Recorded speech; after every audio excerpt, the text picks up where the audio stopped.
दोस्तों एक कहावत है, अगर धुआं उठा है तो वो दूर तक जाएगी, लेकिन अपने ही घर में फटकार लग जाए ऐसा किसने सोचा था। जी हाँ, ये लाइन आज कंगना रनौत के ऊपर सटीक बैठ रहा है। अब आप सभी को पता है कि कंगना की एक फिल्म आने वाली है इमरजेंसी, जिसको लेके कंगना तमाम जगहों पे इंटरव्यू दे रही है। और उसी इंटरव्यू के दौरान कंगना की तरफ से कहा गया, एक बयान आया कंगना की तरफ से, कहा गया कि अगर हमारा नेतृत्व मजबूत नहीं होता, हमारी सरकारें मजबूत नहीं होती, तो भारत को भी बांग्लादेश बनाने का प्रयास किया गया। इसके पीछे चीन और अमेरिका का हाथ था। उन्होंने कहा कि किसान आंदोलन के वक्त लोगों को वहां उल्टा लटकाया गया, उनकी हत्याएं की गई, महिलाओं के साथ बलात्कार हुए वहां पे। ये बयान आते ही कंगना पे चारों तरफ से लोग आक्रामक हो गए। सोशल मीडिया पे दो तबका होता, आप सभी को पता है, एक समर्थक का तबका है, एक विरोधी का तबका है। समर्थक जो थे वो कंगना रनौत का समर्थन कर रहे हैं और जो विरोधी थे वो कंगना रनौत का विरोध कर रहे हैं। कांग्रेस पार्टी इसको लेके एनएसए तक की मांग कर दी कि कंगना पे एनएसए लगना चाहिए। पंजाब के जो नेता थे उन्होंने कहा कि कंगना पे एनएसए लगना चाहिए। इसके बाद भारतीय जनता पार्टी ने कल एक लेटर पैड जारी किया कंगना को लेके और कहा कि कंगना का जो बयान है वो पार्टी का बयान नहीं है, कंगना का वो व्यक्तिगत बयान हो सकता है। और कंगना को फटकार भी लगाया गया। हम वो लेटर आपको लगा रहे हैं, पहले वो लेटर पढ़िए। और इसमें कहा गया कि कंगना को आधिकारिक तौर पे से बयान देने के लिए नियुक्त नहीं किया गया है और कंगना भविष्य में ऐसा कोई बयान ना दे, उनसे अनुरोध किया गया, यानी कंगना को फटकार लगा दिया गया। जैसे ही ये लेटर भारतीय जनता पार्टी के दफ्तर से निकलकर आता है, मीडिया की गलियों में जब वो फैलता है और सोशल मीडिया पे फैलता है, तो भाजपा के जो समर्थक थे वो खुद भाजपा पे आक्रोशित हो गए। उनका कहना है कि कंगना रनौत को भी नुपुर शर्मा की तरह दबाने का भाजपा की तरफ से प्रयास किया गया। और कंगना ऐसा नहीं कि कंगना ये भाजपा में आने के बाद ही ऐसा बयान दे रही है, कंगना लगातार भाजपा में नहीं होने के पहले भी और सांसद नहीं होने के पहले भी किसान आंदोलन के खिलाफ लगातार वो बोलती आई हैं। और कंगना ने जो कहा, हमको लगा कि इसके पीछे फैक्ट चेक भी कर लेना चाहिए, क्या कंगना ने सही कहा या गलत कहा। हमने जांच किया इसको। जो कंगना ने कहा कि हत्याएं हुई और उल्टा लटकाया गया और महिलाओं के साथ रेप हुआ, उस पर हमने कुछ मीडिया चैनल्स के, अखबार के हमने कुछ रिपोर्ट निकाले। वो रिपोर्ट भी हम आपको, जो खबर उस वक्त चली थी, वो खबर का क्लिप हम आपको लगा रहे हैं, स्क्रीनशॉट लगा रहे हैं उसका। देखिए कि कंगना ने जो कहा वो एक तरीके से सही कहा, मतलब मीडिया भी इस बात की पुष्टि कर रही है। और सबसे अजूबा तब हो गया जब भाजपा का एक ट्वीट वायरल हुआ सोशल मीडिया पे, और उस ट्वीट में भाजपा ने भी इस बात को स्वीकार किया था कि वाकई सिंधु बॉर्डर पे और अन्य बॉर्डर पे किसान आंदोलन के वक्त हत्याएं हो रही थी। इस पे भाजपा ने नाराजगी जताई थी। वो ट्वीट हम आपको लगा रहे हैं, वो ट्वीट पढ़िए। कुछ लोग कहने लगे भाजपा को कि भैया पहले ये ट्वीट तो डिलीट कर लेते, उसके बाद कंगना पे गुस्सा निकालते। और वाकई दो धरे में सोशल मीडिया बट गया। कंगना के जो समर्थक थे वो लगातार भाजपा पे आक्रोशित हो रहे, और विपक्ष के जो लोग हैं वो खुश हो रहे कि कंगना को फटकार लग गई, कंगना को फटकार लगी, ये फटकार पहले लगनी चाहिए थी, कंगना इस तरीके की बात पहले से कर रही है। और कुछ लोग, आप सभी को पता है कि कुछ दिन पहले कंगना को एयरपोर्ट पे एक महिला सुरक्षा कर्मी की तरफ से एक थप्पड़ मारा गया था। कुछ लोग उसका समर्थन कर रहे, कुलदीप कौर का, कह रहे कि कुलदीप कौर ने उस वक्त जो किया वो बिल्कुल सही किया, ऐसा भी समर्थन में लोग लिख रहे हैं।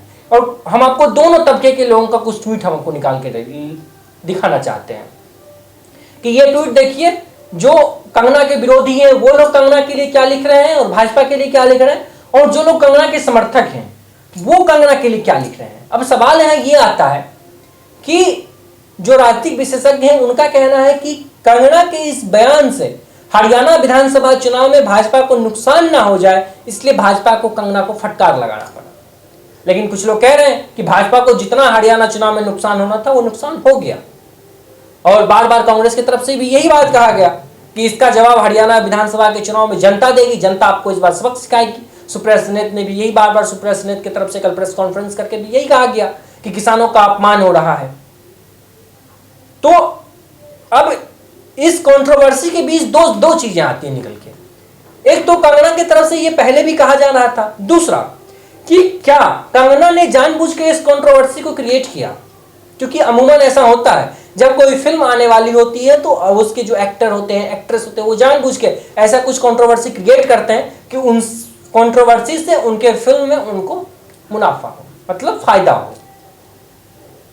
और कुछ लोग कह रहे हैं कि कंगना ने इसीलिए किया ऐसा, क्योंकि कंगना तो पहले भी ये बोलती आ रही थी और जानबूझ के इसको इसलिए इस वक्त बोला क्योंकि कंट्रोवर्सी में जब कंगना का हर तरह चर्चा होगा तो उनके फिल्म में इसका उनको फायदा मिलेगा।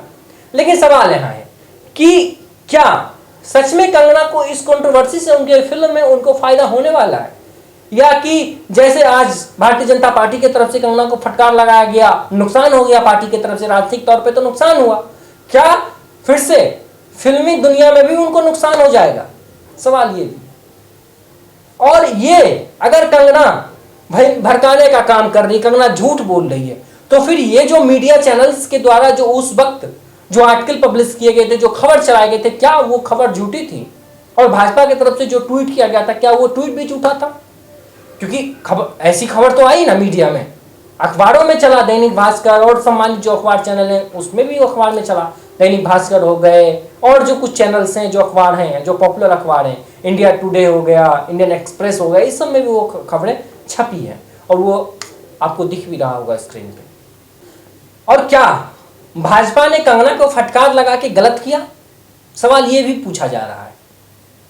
क्या कंगना को नुपुर शर्मा बनाने का प्रयास किया गया? सोशल मीडिया का एक तबका कह रहा है, जो समर्थक है भाजपा के वो कह रहे हैं आज की तारीख में अगर कंगना सांसद नहीं होती तो उनका भी वही हश्र होता जो नुपुर शर्मा के साथ हुआ। भाजपा ने जो किया, भाजपा उनको अंडरग्राउंड कर देती, लेकिन भाजपा, कंगना तो सांसद है, उसको अंडरग्राउंड भाजपा नहीं कर पाती। अब क्या इस बयान से भाजपा को हरियाणा विधानसभा चुनाव में काफी नुकसान होगा, या नुकसान जो होना था हो गया? और दूसरा, अगर ये बात सच था जो कंगना की तरफ से कहा गया, तो इस बात पे भारतीय जनता पार्टी ने डिफेंड क्यों नहीं किया? इस बात को भाजपा के लोग इसका समर्थन करते, क्योंकि आपका ट्वीट भी वही कह रहा और मीडिया चैनल्स के जो खबर थे वो खबर भी, तो भाजपा बैक फुट पे लगातार क्यों जा रही है? सवाल ये भी है। और बार बार लोग यही पूछ रहे हैं कि अब भाजपा जो पहले जो हिंदुत्व की राजनीति करती थी, जो सब राजनीति भाजपा की तरफ से 2019 से पहले, 2024 चुनाव से पहले जो होता था, अब वो भाजपा नहीं कर पाई, भाजपा बैक फुट पे लगातार जाती जा रही है। लेकिन देखना बहुत महत्वपूर्ण है कि कंगना के इस बयान के बाद अब आगे हरियाणा विधानसभा चुनाव में भाजपा को कितना नुकसान होता है, देखना बहुत महत्वपूर्ण होगा, या फायदा होता है। और आप लोग कंगना की तरफ से जो बयान दिया गया, इस बयान पे आप लोग क्या सोचते हैं? क्या कंगना की तरफ से जो कहा गया वो सही कहा गया? और भारतीय जनता पार्टी की तरफ जो फटकार लगाया गया कंगना को, क्या वो फटकार सही है या भाजपा गलत कर रही है? आप वो भी बताइएगा, आपके कमेंट का इंतजार रहेगा। नमस्कार।